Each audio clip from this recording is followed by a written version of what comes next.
Welcome to the DevReady Podcast, where we're helping non-techs build better tech. Today we're joined by Chris Ellis, who is the founder of Ellivate Consulting. He helps startups, predominantly scale-ups, move to the next level. We've got fast-moving teams, growing teams. How do we manage that? We can start in a very small team at the beginning. So for a startup out there, may have 1, 2, 3 people, 5 people. But when we get to 50 or 200, what do we do with that? How do we manage that? It takes a very different structure, an operational structure to do that. And Chris will talk today about how we can leverage team people and even look at revenue operations, what that means. And we'll dig into some principles and how you help scale ups. Chris, thank you for joining us on DevReady Podcast. Thanks very much, Andrew. Great to be here. I love to look a little bit back as to your experience, your background, and how you got to where you are before we dig into how we might help some people when they're thinking about sort of growing, expanding teams. Tell us a bit about your background and your history in the space of just career. Yeah, thanks, Andrew. Yeah, so I've sort of 25 years in the world of corporate and working. My career started more in the side of banking back in the UK and then here in Australia. But most of the roles that I've done in the world of banking were around operations, so supporting the go-to-market teams, distribution teams in retail and business banks. And then I decided to get out of the world of banking and got more into the world of SaaS and technology. Was Chief Operating Officer for Ansarada, which is a M&A technology business here in Australia that's doing some great things globally. And then 5 years ago, I decided to go it alone and created Ellivate. So for the last 5 years, we're a boutique consulting business working with scale ups, really looking to put the right systems, frameworks, and processes in place for their go-to-market teams to help them drive consistent performance and ultimately drive revenue for the organization. So every business is looking for Exactly. better revenue, better systems, less headaches. Someone to come in and help solve the problems, because every That's business it. does have problems. That's the reality, or challenges, whichever way you look at them. No matter what level you're at, right? So I think there's Exactly. always something to solve for, because we're right at our edge all the time. We got to here, but that's not going to get us to the next step.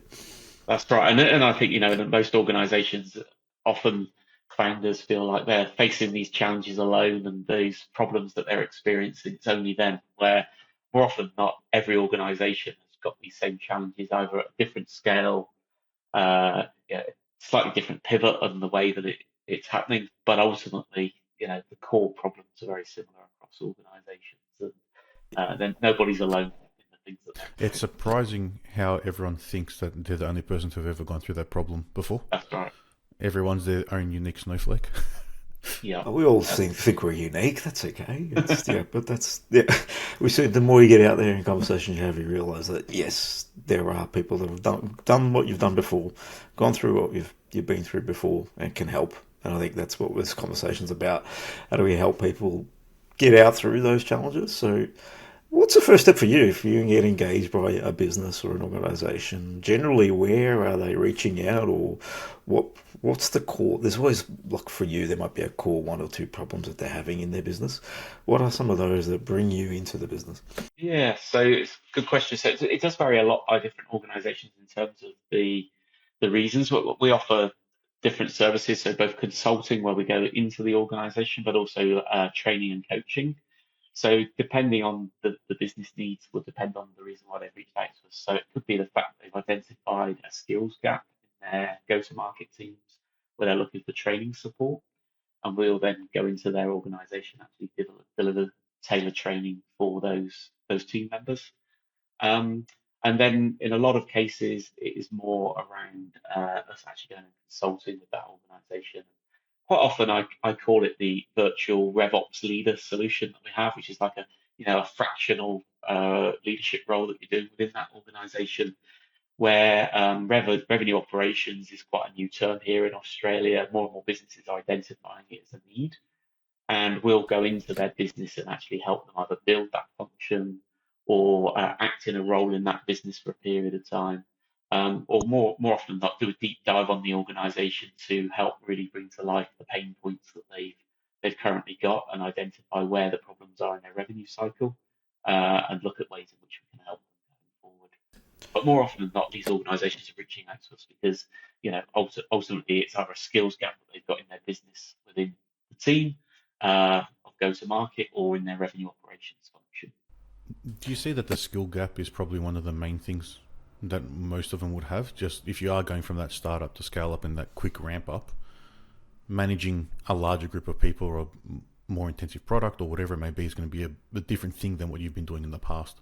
That's right. Yeah. So certainly, once you get to that size of, say, an organisation of 100 to 200 people, although again the problems are quite similar, it's the scale of these issues. So, example might be with, say, a sales team.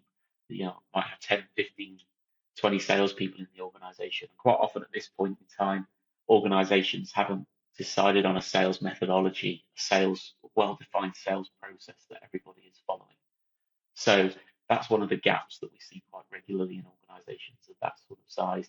And they've hired lots of great salespeople who are very experienced, but there isn't a consistent process that they're all following because they've brought their own skills, capabilities, processes from other organisations, and nobody's sort of centred those within the current business and said, right, well, how are we going to go about taking this product to market? How are we going to go about selling?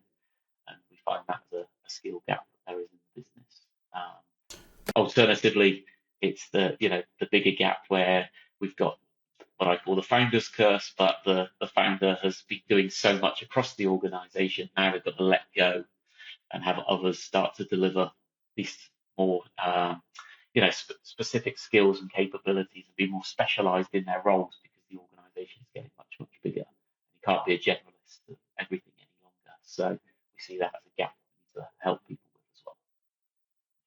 The founder's curse, yeah. I think founders are used to doing everything or being a part of everything. Right. It's just letting go can be challenging. Revenue operations, first time I've actually heard the term, but what does that mean to you? Just define that for me. Yeah, great question. So I think in Australia, it's a much newer term. It's a lot more embedded in the US and the UK particularly. But you may have heard the term sales operations before, which is, I think a lot of people still use that term. And really, revenue operations is taking it up another level and really looking across the complete revenue cycle. So if we think about when generating revenue for an organization, it really starts with the marketing function and driving leads into the business before that lead gets passed to the sales team. And then ultimately in SaaS, particularly customer success, who are ensuring the customer realizes value in their product, and also looking at ways to help grow that relationship going forward and expand the relationship.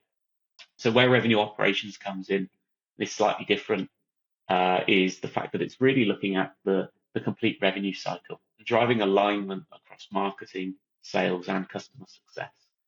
So rather than just thinking sales operations, which tends to focus just on the sales process for when the sales team are involved, we're looking at completely everything from lead to revenue being driven, and more importantly, that recurring revenue and churn and managing the ongoing relationships with customers as well.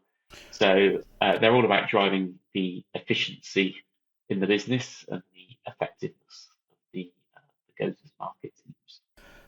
So I'm just hearing that out or speaking that back from some terms that I know of. Like, it's the customer journey, but then improving the efficiency in that and how the customer's engaging with the business across the journey. Is that where you're at? That's right, yes. And looking at, how we create a seamless customer experience, but also a seamless experience for the teams internally. So how do we remove those roadblocks between marketing and sales that might be causing a pain point both internally for the teams, but also might be creating a bad and poor customer experience, or same between sales and customer success. As we pass that person, once the revenue's been realized, to help the customer then realize the value in our product, how do we ensure that it's a great handover is happening, that it's seamless, and more importantly, from a systems perspective internally in the business, that we've got that consistent view of the customer, and help them realize the real success and value of our product. This can obviously help any business, let's be honest. Yep. At what point would someone really want to be considering this? Because I would imagine at a startup level, we are considering this as an operational business that's outside of SaaS. We should be considering this. When does it really add significant value to a business to go through a process like this? Yeah, no, it's a great question. I always, this is always a contentious one, I think, as to, well, when do you make your first hire in this sort of space as an organization? And, you know, a lot of people say, oh, you need a number of sales team members in the business to sort of generate the revenue to say that this is required, and same, in terms of marketing roles and customer success roles as well. I think I would probably throw it out there and say perhaps it should be one of the first hires that you have in go to market, because they can embed the foundational capability for every other hire coming into the business to have a clear process to follow, to have some great data and analytics, etc., in place to really understand what actions can be taken in the business to improve performance. So I'm a big advocate of the sooner you hire this role, the better. A lot of organizations would say that they'd want to have a number of people in their go-to-market function first before this role is hired, and that would include sales roles, marketing roles, and customer success roles. But for me, I think the sooner you can bring someone in who is that sort of revenue operations leader and put the foundations and processes in place, it's going to set your business up for scale and for the opportunity to grow as quickly as possible without having to revisit many of these approaches further down the line because they haven't been implemented in the right way. Well, they'll always evolve, I imagine, but yeah, just having a bit of a groundwork where everyone's on the same page or hymn sheet is important in any facet of a business operation. So Yep. let's dig in a little bit into some detail. So you've got a 12-step framework that you take people through. You don't really ask a lot of questions. If we could touch upon a little bit of that, just give the listeners some sort of feel as to, not necessarily, you may not need to hire this in, but maybe a founder could be thinking about these things as they're going through the journey. Maybe they're small, medium-sized, whatever they might be. But if we start to embed some of these things up front, that will obviously help in the long term as well. Yes, so let me give you just a bit of a flavour of both the. So the framework we use was built around revenue operations and revenue enablement. So as I mentioned earlier, revenue operations for me is all about getting the right efficiency for the business. So putting the right processes in place. Whereas revenue enablement is more about the effectiveness of the go-to-market teams and getting that alignment across the go-to-market teams. So we split the framework into 12 steps. The first 6 all focus on revenue operations, and the second 6 all around revenue enablement. And fundamentally, obviously, at the center of all of that is strategy. You need a good strategy to execute against all of these things, whether that be your go-to-market strategy, the wider organizational strategy that you're executing on as well. So in terms of operations, the first area that I focus on is what we call performance and productivity. So this is all about having the right operating rhythm for the business and the go-to-market teams. So when I say operating rhythm, what are the meetings that are happening on a weekly, monthly, quarterly, and annual basis that are really setting up your teams for success?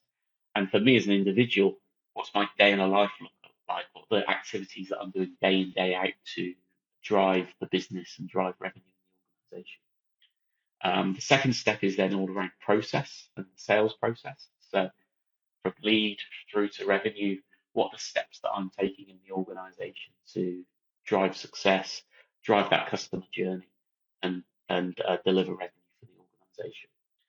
And the third part is process improvement. So, like you said earlier, Andrew, these things are always evolving, and you need to continuously be looking at processes and looking at ways that you can improve them.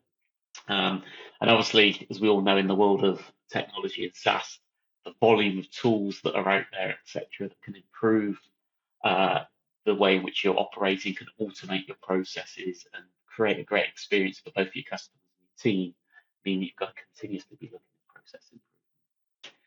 The second area is then what we call measure and motivate. So this is all the ways in which we're going to create data and measure the team, but also how we're going to help motivate our go-to-market team members as well.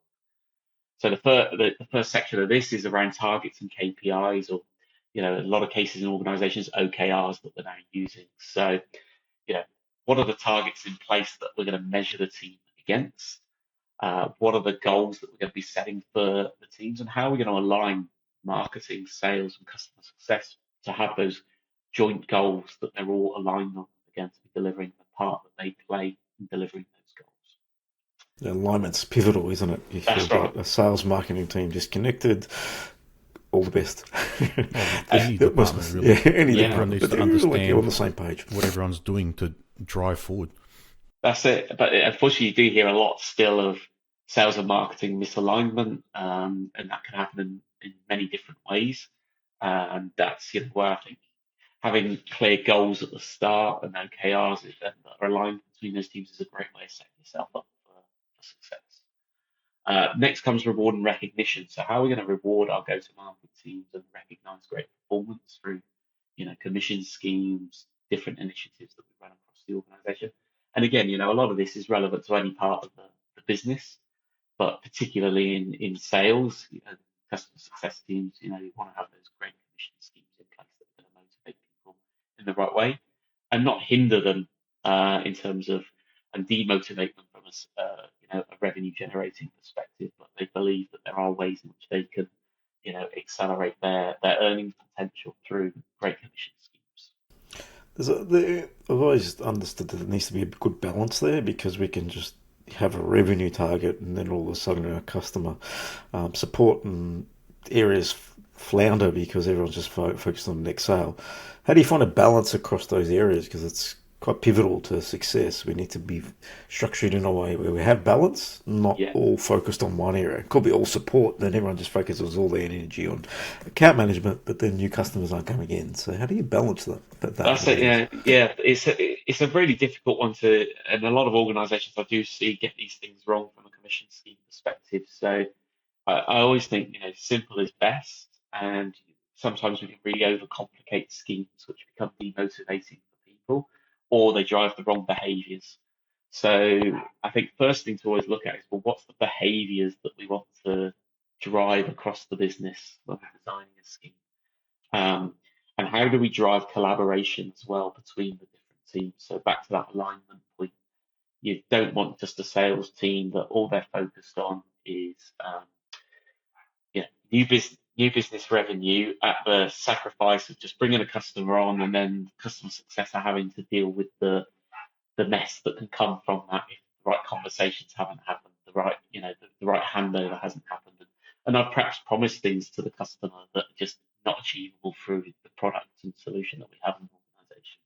So for me, behaviours underpin anything that we do within a commission scheme, and getting really clear on the behaviours that we want to achieve and the ways in which we want to get that collaboration between the go-to-market teams can ensure that you get a scheme that achieves the right outcomes and ensures that there is that teamwork and alignment between different departments in the business as well.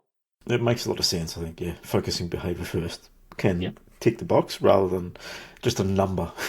We're trying to target X amount of sales. That puts everyone in that framework. That's right. And, I'm passionate about this in terms of where we see organizations challenge as they scale is they focus very much on the what, which, is back to the outcome is, we want more revenue. Great. That's the what.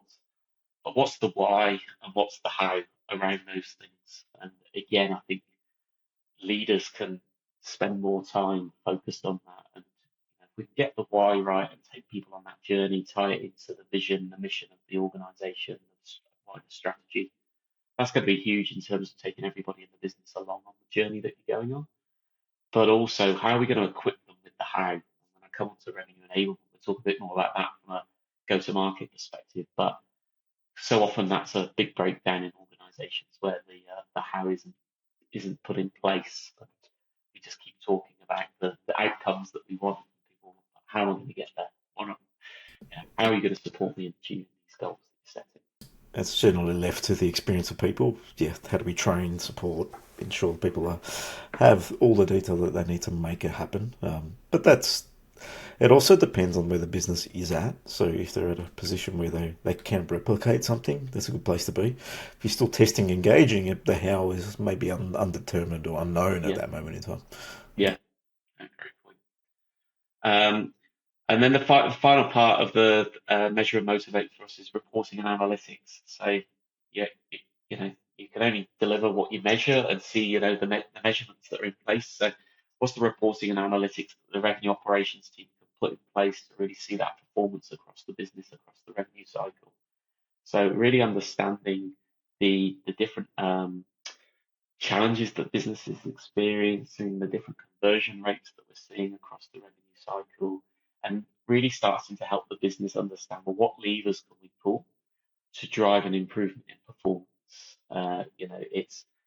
Is it that we need more leads at the top of the funnel? Is it that we need to be having better quality conversations through the sales funnel so that we can be converting more? Is it that we're not understanding once we bring a customer on board the true value that we're generating for them, so that we can upsell and cross-sell to them different products and features? So that is a essential part, is having that reporting and analytics in place to back to the how. If I can measure everything, I can understand the hows and the challenges that are there for the business, and help the organisation make some changes. So on that front there, there'll be a number of tools that you would have to embed into a system, into a business to enable this, clearly. What's some of the things that you find that people embed, or technology that people embed to actually manage this area of their business? Yeah. I think the biggest one is the CRM that the organisation needs. So if we can get a consistent core system in place, like a customer relationship management system, then that is really going to help set the organisation up for success. When I talk a bit more about enablement, we talk about systems and tools, and the fact that quite often we see organisations pick the tool too early before they've looked at all these factors that we're talking about here. And then they have to revisit that decision that they've made because they've decided that the tool isn't scalable with where the business is heading.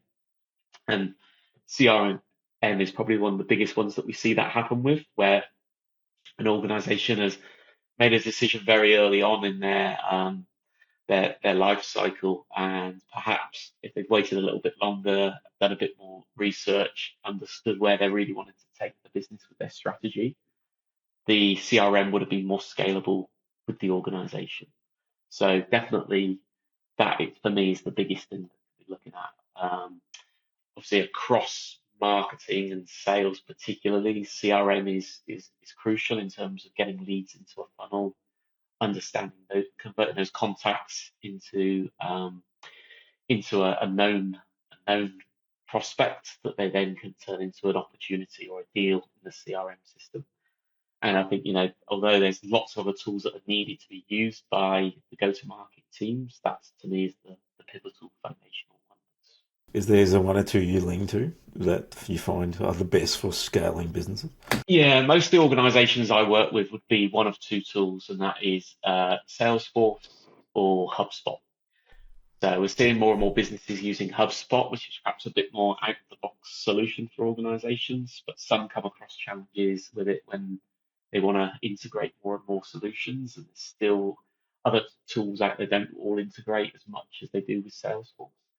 But those would be the two main CRMs that the clients that I'm sort of looking at, who have gone through a couple of funding rounds, have got to the point of 150, 200 staff, they're using those as either of those as their core CRM system. How does that come into from a marketing end? Because they both have ability to run marketing campaigns through them, I believe. Is that right? Yeah, they do. Yeah. From my experience and the research I've done, I did another round of CRM research this year. Yeah. And they're very similar, but they end up being costly. So I'm guessing that's probably what drives the decision to not use them, which is Correct. one of the reasons we chose not to use it up front until you see the scale of like the results of putting stuff into a CRM. Then you go, I might need to get to that at some point. That's right. And that's, I think, back to understanding as a business the longer term strategy and where you're trying to head. Sometimes making that short term decision from a cost perspective can actually have longer term impacts. And ultimately, you can always use different CRM early on, and then you move to these more expensive solutions. It just obviously requires more work when you start to do that migration and the data that you're moving across, and perhaps some of the challenges you then experience with the quality of the data you captured in the original solution that you're trying to move into say a HubSpot or Salesforce. But certainly, both tools have their own marketing capabilities. They have their own integrations that you can use other marketing uh, tools to integrate into them, and there's different ways in which organisations are doing that. That I think the complexity now is just the sheer volume of platforms out there now in the marketplace. It can be very overwhelming for an organisation to just build that tech stack out and understand exactly what is going to work for us as a business. Yep. And that's I guess where other organisations like ours and others out there can help add value to organisations to help them understand, well, what do we need as foundational, and what perhaps do we need to invest in longer term that we don't need from day one. And again, there comes a break point probably where there's certain platforms that you do need. I use examples like even with customer success, having like a customer success platform where you can manage and measure and forecast the churn that's going on in the business, create health scores, and look at the risk of customers churning in the future, etc. It becomes more and more important as your organisation scales. But you might not want that from day one when you've only got 5 customers. Yeah, you can work out the churn rate pretty easily, can't you? That's it. I think another cost that people probably don't realize when we're thinking about migrating from system to system is the training and staffing cost of having to actually redo all your training material, explain the new process, get them up to speed. If you've got one person running your CRM in the early days, it's very easy to move that one person over to a new one. Yeah. If you have 20, 30 people in that stream, it's going to become quite difficult to then change culturally across 30 people and have a new way of working. Definitely, and I think that's a big point in terms of people going through that change curve, the volume of other change that's going on in the business as well, and then on top of that, you're adding system changes, etc. And again, for me, that's about getting it right early on, not just in terms of the tool that you're choosing, but the way in which you set it up to be used in the organisation as well.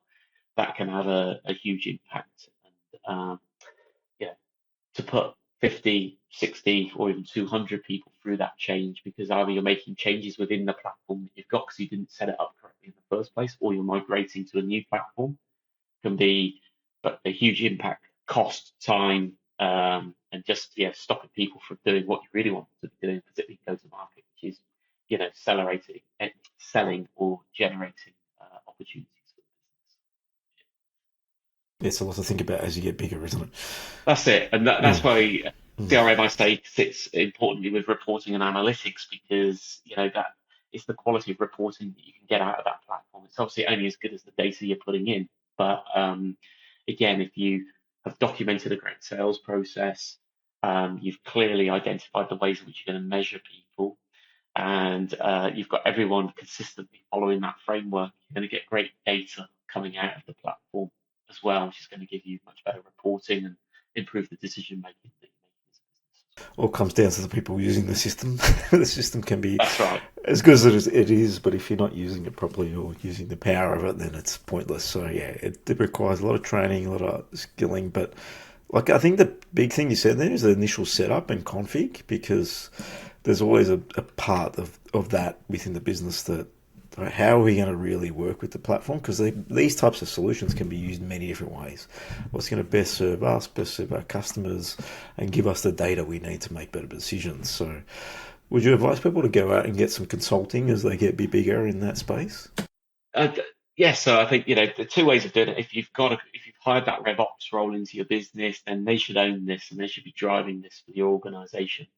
If you haven't got to that point yet where you've created that operations function to support the business, then I think getting that consulting support in where people have done this numerous times, they know what tech stacks can work well for a business, and more importantly, can help you create a consistent process that's going to sit within the platforms that you're using.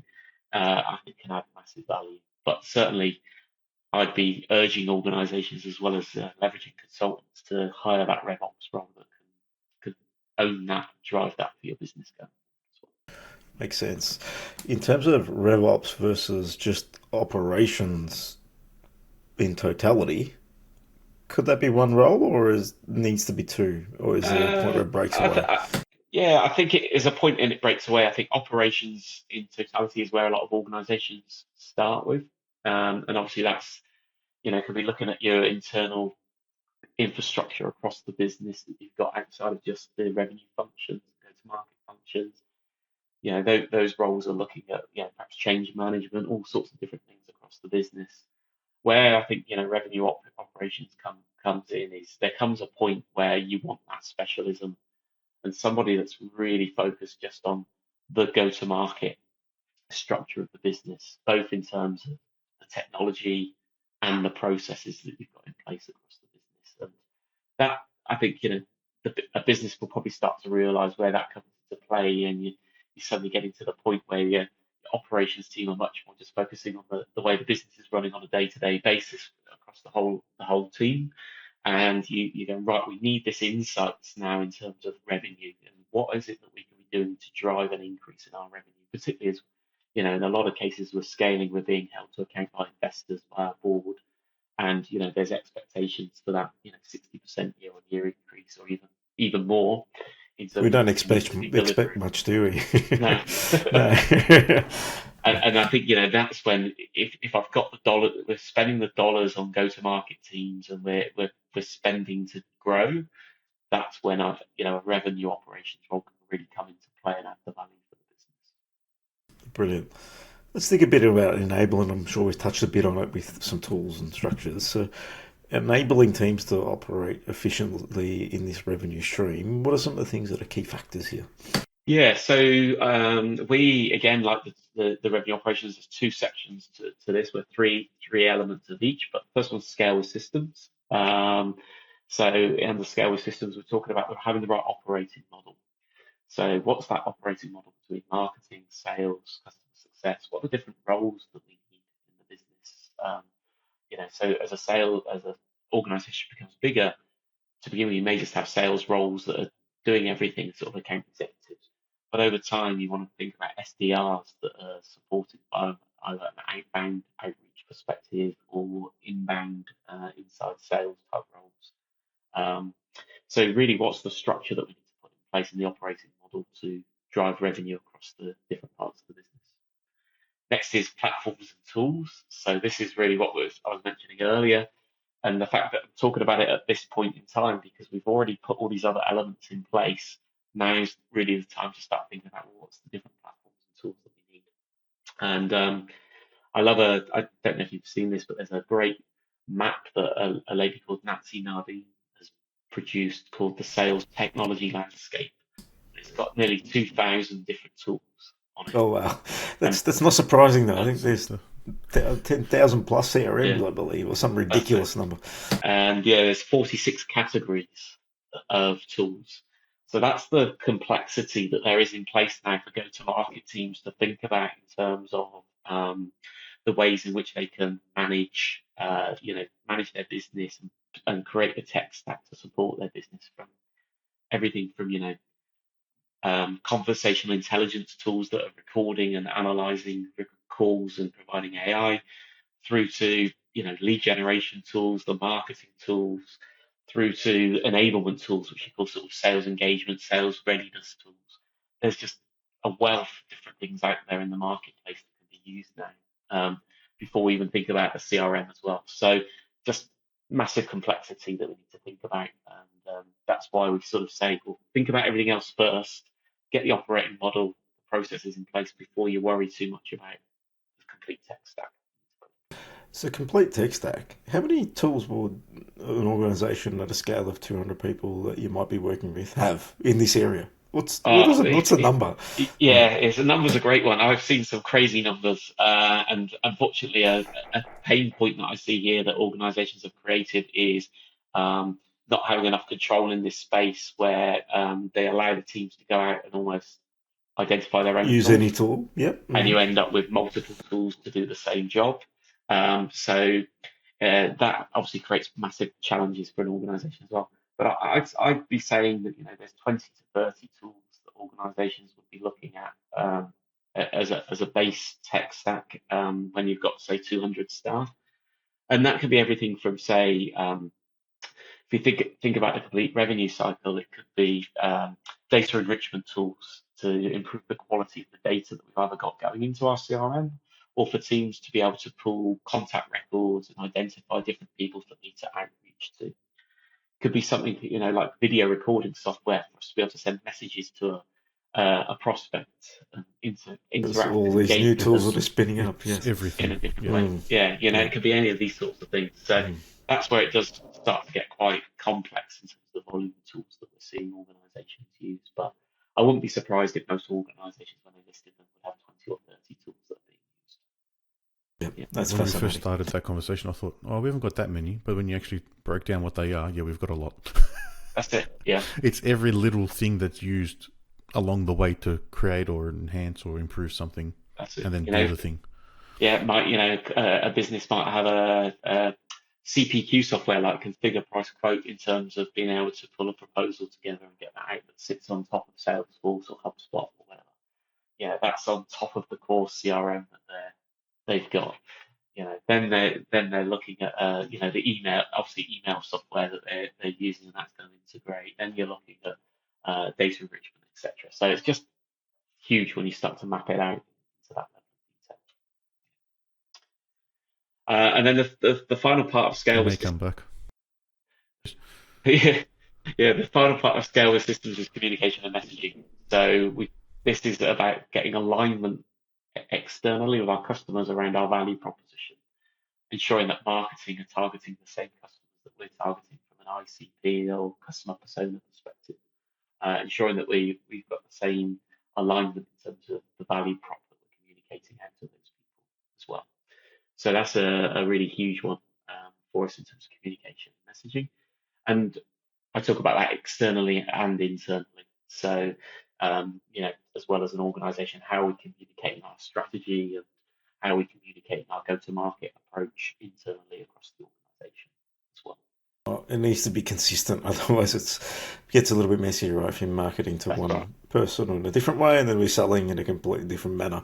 So if there's no connection, it becomes distorted and conversion rates are going to drop because you're not attracting the right person, or the messaging to get them in the room could have been different to what's been presented. So it's a fine line there, especially as the team gets bigger.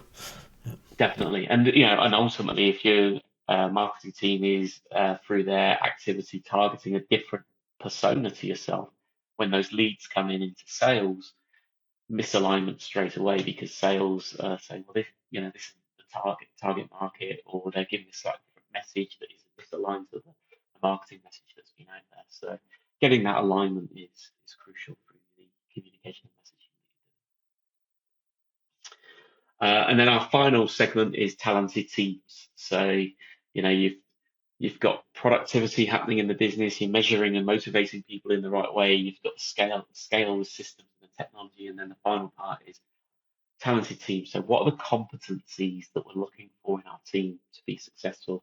We can use that for hiring, we can use it for onboarding people, we can use it for designing the training and creating development within the organisation as well. So competencies are critical. The behaviours we want to see, the skills and capabilities that we want to measure people against. Next is training. So this is all about, how we're going to feels like it's never ending. This is quite a big undertaking. Yeah. But it all makes sense as you speak through it. There's so much there. The bigger we get, the more complicated it gets, especially when you have a number of people.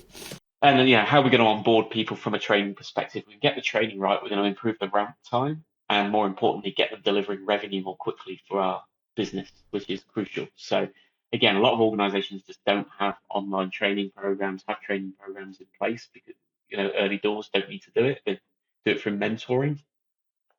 But you get to that point of scale where teams are global, teams are in multiple regions, and therefore, you need that remote training that's going to happen and onboard people as quickly as possible. And not just in terms of training them when they're onboarding, but also how we're going to grow the skills and capabilities of our existing team members as well. It's going to help with retention, and it's also going to ensure that we continue to realise the revenue goals that we set ourselves. And then the final part is coaching. So as a leader, I've got to be coaching my team. I've got to be growing the team, increasing increasing their skills and capabilities. But that coaching can only really happen when I've got clarity and consistency with the processes that are happening in the business that we're doing. So every leader globally is coaching against the same frameworks. Can only do it when we know what behaviors we want to coach to. And I can only do it when I've got the right tools and technology in place as well for people to be using so I can measure their performance. So coaching is the final part of the puzzle for us. And although, you want to see coaching happening from day one, ultimately you need to have all these other things in place to be able to coach to and to coach people's skills and capabilities upwards as well. Clearly there's a breadth of areas there. How deep do we need to go? And probably the depth, depending on the size of the business, would be a question for you, because as we get bigger and bigger, we have to go deeper and deeper into each of those categories. But I feel like if you considered all of them, even if you were early days, just some top level things would make things a lot smoother across a team of 3 to 5, for example, within the sales team.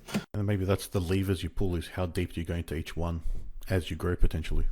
That's it, yeah. So we do we have like a scale up assessment that people can do online that takes like 3 minutes, and it quickly gives them a health check and assessment against where they are on all those 12 areas. Any business could do that, and it would give them some quick tools and things that they could put in place to just go, okay, yeah, we're struggling on X or Y, and this should be an area of focus for us as a quick health check. But when you get into a business with 200 people, the complexity of that organization, we're in there for days doing a deep dive on that business, looking at their CRM, looking at the pain points. I had one client that I worked with, we found 85 pain points in their sales process on Where do you start? doing their CRM. Wow. And we spent a long time with that business helping them fix those things and put those things into place. So and that's not uncommon. So again, the complexity becomes greater as the business gets bigger. But even from day one, people could do a quick maturity assessment health check against these things and go, okay, yeah, we haven't got a sales process documented, so let's go and document that sales process. Or, we're not leveraging the reporting and analytics in the right way and creating some great dashboards that we, as a business, we can be using to make actionable decisions. So let's put those in place. And those can be done as, quite quick overviews, just asking themselves a few questions around these different areas and prioritizing. Obviously there's massive number of challenges organizations have got priorities as they scale. So it's like, which ones are the most important? And as I've said, for us, that's why we start, this is a secular approach, but it starts with the operating rhythm and works your way around. You can always prioritize based on those things, because for me, having a sales process that's consistently followed in the business is going to set you up for success, and having a great operating rhythm in your business is going to set you up for success. Chris, lots of information, lots for people to consider. Even myself, I might go and do your little survey. So I'll reach out. Need to. Yeah, I think it's there's a lot there. Imagine how many flaws in our sales process. Well, let's not. That's all been run from me and Anthony driving in there. But yeah, it's interesting. So we're a small front-facing team, but yeah, have a number of people in delivery, but you still could be doing more consistent across what you're up to, right? So how do we get more consistent so you can actually leverage and bring people into a process? Because I feel like we've attempted to bring people into sales in the past, and it's probably failed because we don't have systems in play, and we've been doing this for 15 years, so we sort of know what to do and how to approach it, but that doesn't mean it's documented and anyone can pick up. I don't even know how to document it. Yeah, it's one step at a time. And I think that's the biggest word you said there, Andrew, is consistency. I call it the 3 C's: consistency, consistency, consistency. If you do that as an organisation and have these things documented and follow them in a way, it's much better than being occasionally great. And that's the key thing, is just getting the routines, the habits, the well-documented processes and frameworks. And for scale-ups and startups, that just gives you the foundations to going forward and sets you up for success. So if anyone wants to look at the survey, where can they find it? Yeah, you can find it on our website, which is ellivate.co, so ELLIVATE.co. And on the homepage, there's a link there to take the scale-up assessment. It'll take you about 3 minutes, and you get a personalised report off the back of that. And there's a number of tools built into it as well that people can immediately implement into their business. Oh, brilliant, Chris. There's been so much information. I feel like we need to get you on about 4 or 5 more episodes to dig into each area one for every properly. segment. Yeah, because there's a lot there. So let's keep in contact and figure out how we might share some more depth of information across a few of them. But thanks for joining us on DevReady Podcast today. If anyone wants to reach out to Chris, he's on LinkedIn, Chris Ellis, and ellivate.co is the website. Thanks for joining us today. Really a pleasure to learn about all the things we have. We're not doing in our business, so thanks for that. Thank you. Yeah, plenty of information there. Cheers. Thank you to the both for the opportunity. It's been great. Cheers, Chris. Thanks. Thank you.